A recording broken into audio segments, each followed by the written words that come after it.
So, Doctor Who is about to change again.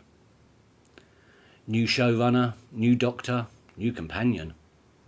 And how do we feel about this? Alarmed? Apprehensive? Unsure whether the show that you love will ever be the same again? Welcome to the Doctor Who Therapy Room.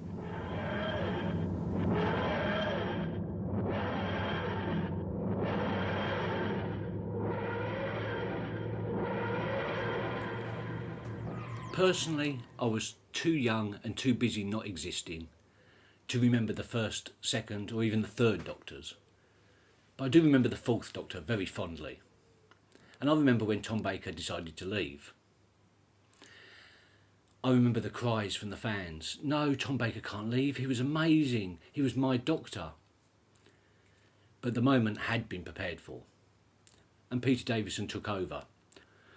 To much criticism, but he turned out all right. And then when he decided to leave, oh, the cries from the fans, no, Peter Davison can't leave, just one more season. It was no different that time. Admittedly, the 6th, the 7th and the 8th Doctors, their casting, it never gave the audience time to grieve the outgoing Doctor or even criticise the new incoming Doctors. Such was the rush of their productions.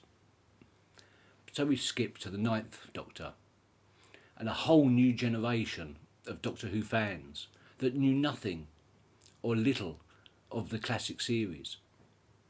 Christopher Eccleston only did one season. And oh, the cries from the fans, no, Christopher Eccleston can't leave, he's fantastic.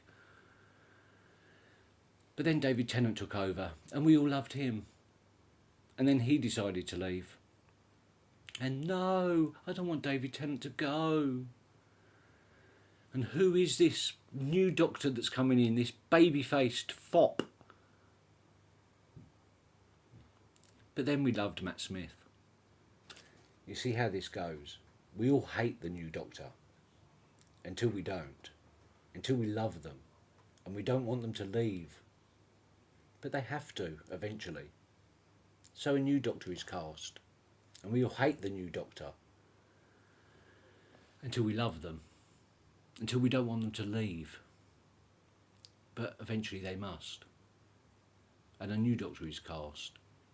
And we all hate the new Doctor. Until we love them. Until we don't want them to leave. But they must. And so Jodie Whittaker is the new Doctor. Whether we like it or not. Do we stay closed-minded and say, no, I'm never going to watch this show again, even though we haven't actually seen her in anything yet? Or do we open our minds and say, you know what? History repeats itself. We always hate the Doctor.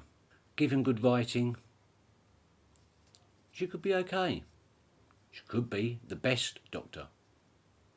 And this could be the bravest and the wisest decision the BBC have ever made with regard to this series. We don't know yet. We have nowhere near enough information to be able to judge what her performance is going to be like. So I urge all of you, give her a chance. Now, there has been a lot of criticism about the choice of a female in what has always been a male role. The actors that have played the Doctor have always been male, white and British. But there isn't any reason to assume that this is the way it always has to be. As long ago as 1982, I believe, with the episode Mordrin Undead, the setup for the Doctor being almost anything has always been there.